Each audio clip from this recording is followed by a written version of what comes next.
بسم اللہ الرحمن الرحیم۔ السلام علیکم میرے عزیز طلباء و طالبات، میں امید کرتی ہوں آپ سب خیریت سے ہوں گے۔ بیٹا آج ہم پڑھیں گے اپنی درسی کتاب کا سبق نمبر 19، ہمارا پیارا پاکستان۔ عزیز طلباء، اس سبق میں ہم اپنے پیارے وطن پاکستان کے بارے میں پڑھیں گے، اپنے پاکستان کے صوبوں کے بارے میں پڑھیں گے۔ اس سبق کو پڑھ کر ہمیں پاکستان کے طبی خد و خال کا اور صوبوں کا اچھے طریقے سے پتہ چل جائے گا۔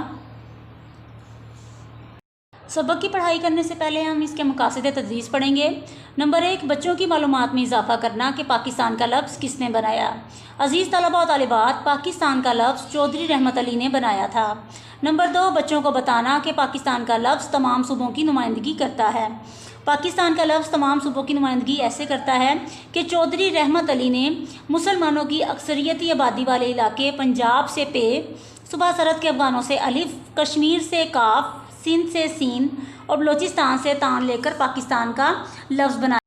نمبر 3، بچوں کو پاکستان کے صوبوں کے طبعی خد و خال سے اور ان کی خصوصیات سے آگاہ کرنا۔ طبعی خد و خال یعنی کہ جو ان کی قدرتی شکل و صورت ہے، ان کی بناوٹ ہے کہ پاکستان کے صوبے جو ہیں وہ کن کن علاقوں میں واقع ہیں اور ان میں کیا کیا خصوصیات پائی جاتی ہیں، اس بارے میں بچے جو ہیں وہ آگاہ ہوں گے۔ ہم سبق کے مشکل الفاظ کے معنی پڑھیں گے۔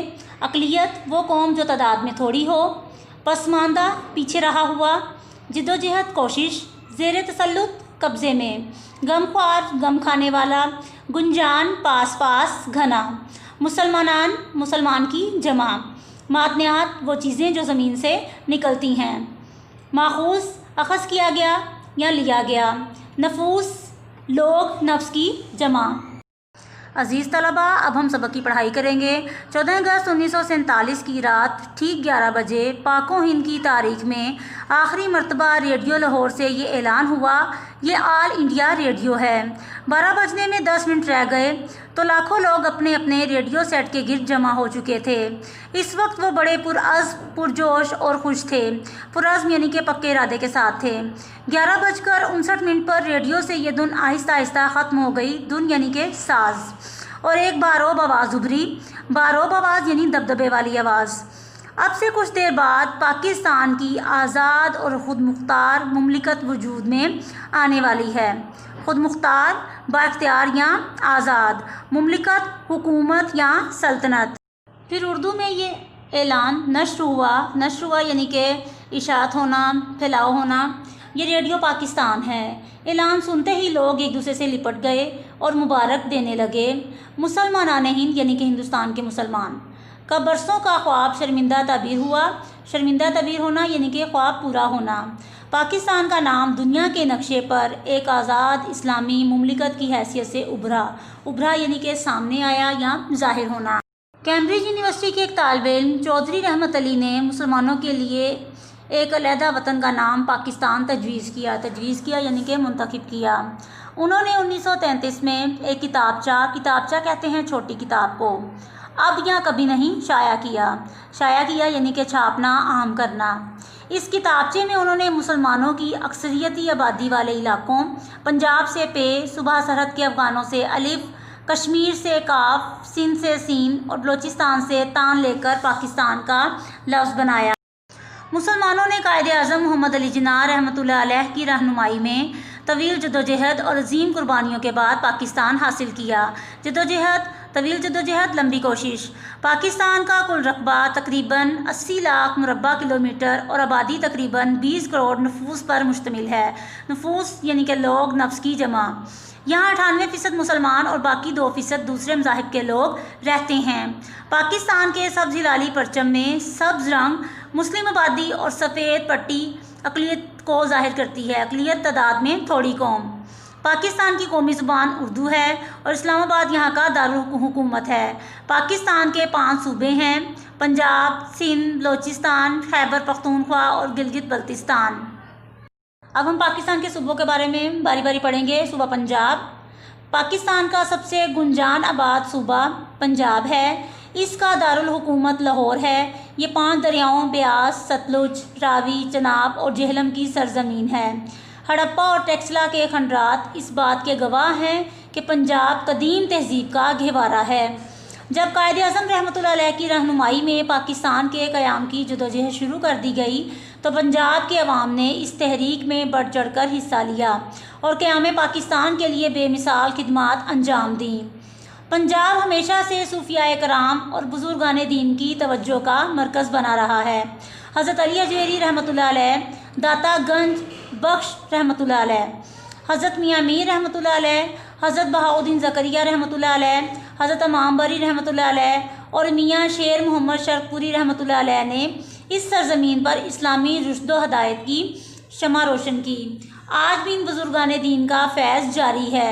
فیض یعنی کہ فائدہ یا عنایت۔ نمبر 2، صوبہ سندھ۔ آبادی کے لحاظ سے سندھ پاکستان کا دوسرا بڑا صوبہ ہے۔ اس صوبے کا نام دریا سندھ سے ماخوذ ہے، یعنی سندھ سے یہ لیا گیا ہے۔ یہاں کی تہذیب تقریباً 4000 سال پرانی ہے۔ موئنجو دڑو اور کور دیجی میں اس کے آثار دریافت ہو چکے ہیں۔ آثار یعنی کہ نشانیاں، دریافت ہونا، پتہ لگنا، تحقیق ہونا۔ قیام پاکستان کے بعد کراچی کو پاکستان کا دارالحکومت بنا دیا۔ 1 یونٹ بنا تو اسلام آباد پاکستان کا دارالسلطنت بنا اور سندھ کا دارالحکومت حیدرآباد قرار پایا۔ 1 یونٹ ٹوٹا تو کراچی دوبارہ سندھ کا دارالحکومت 1947 بن گیا۔ یہ پسماندہ صوبہ تھا، پسماندہ یعنی کہ پیچھے رہا ہوا، لیکن آزادی کے بعد اس صوبے نے غیر معمولی ترقی کی۔ نمبر 3، صوبہ بلوچستان۔ یہ صوبہ رقبے کے لحاظ سے پاکستان کا سب سے بڑا صوبہ ہے۔ اس کا رقبہ تقریباً 35 لاکھ مربع کلومیٹر ہے۔ آبادی کے لحاظ سے یہ پاکستان کا سب سے چھوٹا صوبہ ہے۔ اس کا دارالحکومت کوئٹہ ہے۔ یہاں کی تہذیب اور تاریخ دوسرے صوبوں کے مقابلے میں بہت پرانی ہے۔ بلوچستان معدنیات کی قدرتی دولت سے مالا مال ہے۔ مالا مال ہے یعنی کہ بھرا ہوا ہے، اور معدنیات وہ چیزیں جو زمین سے نکلتی ہیں۔ یہاں کا ضلع چاغی معدنی ذخائر کے لحاظ سے سب سے قیمتی علاقہ ہے۔ اندازہ ہے کہ یہاں خربوں ڈالر کا سونا، تانبا، چاندی، گندھک اور دوسری معدنیات موجود ہیں۔ چاغی چند برس پہلے اس وقت دنیا بھر کی توجہ کا مرکز بن گیا جب پاکستان یہاں ایٹمی دھماکہ کر کے ایٹمی طاقت بنا۔ بلوچستان کے ضلع، یہاں پہ ضلع لکھا ہے تو آپ نے یہاں پہ ضلع لکھنا ہے۔ ضلع کوہلو کے ایک گاؤں سوئی میں 1952 میں سوئی گیس دریافت ہوئی۔ یہاں کم از کم 40 خرب مکعب گیس کی موجودگی کا اندازہ ہے۔ کراچی کے بعد بلوچستان کے ساحلی علاقے گوادر کے مقام پر دوسری بڑی جدید ترین بندرگاہ تعمیر کے آخری مراحل میں ہے۔ گوادر کے منصوبے کی تکمیل یعنی کہ پورا ہونا، مکمل ہونا۔ منصوبے کی تکمیل سے ملک میں زبردست ترقی ہوگی اور بلوچستان کے پسماندہ علاقوں کی تقدیر بھی بدل جائے گی۔ نمبر 4، خیبر پختونخوا۔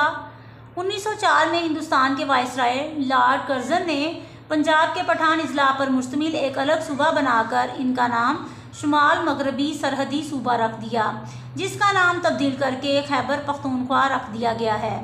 اس میں سرحدی اضلاع شامل ہیں۔ صوبہ خیبر پختونخوا انسانی تہذیب کا قدیم ترین گہوارہ ہے۔ ٹیکسلا کے کھنڈرات اس بات کا ثبوت ہیں کہ وہ بدھ مت کا سب سے بڑا مرکز رہا ہے۔ بدھ مت کہتے ہیں جو بدھ مذہب سے تعلق رکھتا ہو، جس کے بانی گوتم بدھ تھے۔ جب انگریزی حکومت آئی تو انگریزی راج پٹھانوں کے نزدیک کبھی قابل قبول نہیں رہا۔ حصول آزادی کی جدوجہد میں، یعنی آزادی حاصل کرنے کی کوشش میں، ابتدا ہی سے انہوں نے بھرپور حصہ لیا۔ صوبہ سرحد کے لوگ نظریہ پاکستان سے بھی پوری طرح وابستہ رہے یعنی کہ جڑے رہے، منسلک رہے، اور اس کے لیے کسی قربانی سے دریغ نہ کیا یعنی کہ انکار نہ کیا۔ چنانچہ یہ خطہ پاکستان کا حصہ بن گیا۔ پشاور خیبر پختونخوا کا دارالحکومت ہے۔ یہ ایک تاریخی شہر ہے۔ یہ درہ خیبر کے قریب واقع ہے، جو بے شمار حملہ آوروں کی گزرگاہ رہا ہے۔ نمبر 5، گلگت بلتستان۔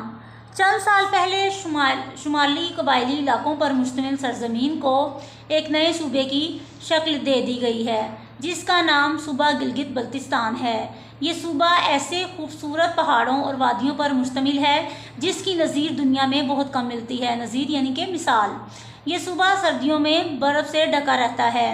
یہاں پھل کثرت سے پیدا ہوتے ہیں، جن کو خشک کر کے اندرون اور بیرون ملک بھیجا جاتا ہے۔ اس صوبے کا دارالحکومت گلگت ہے، جو ایک صحت افزا مقام ہے۔ صحت افزا یعنی کہ صحت کو بڑھانے والا۔ سکردو دوسرا بڑا صحت افزا مقام ہے۔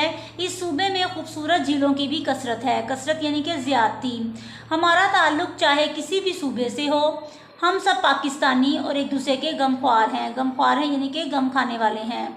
ہمارا فرض ہے کہ ہم خوب دل لگا کر پڑھیں اور اپنے ملک کو سنواریں۔ میں امید کرتی ہوں عزیز طلباء و طالبات آپ کو سبق کی اچھے طریقے سے سمجھ آ چکی ہوگی۔ تمام طلباء اس کے مشکل الفاظ کے معنی لکھیں اور یاد کریں۔ شکریہ۔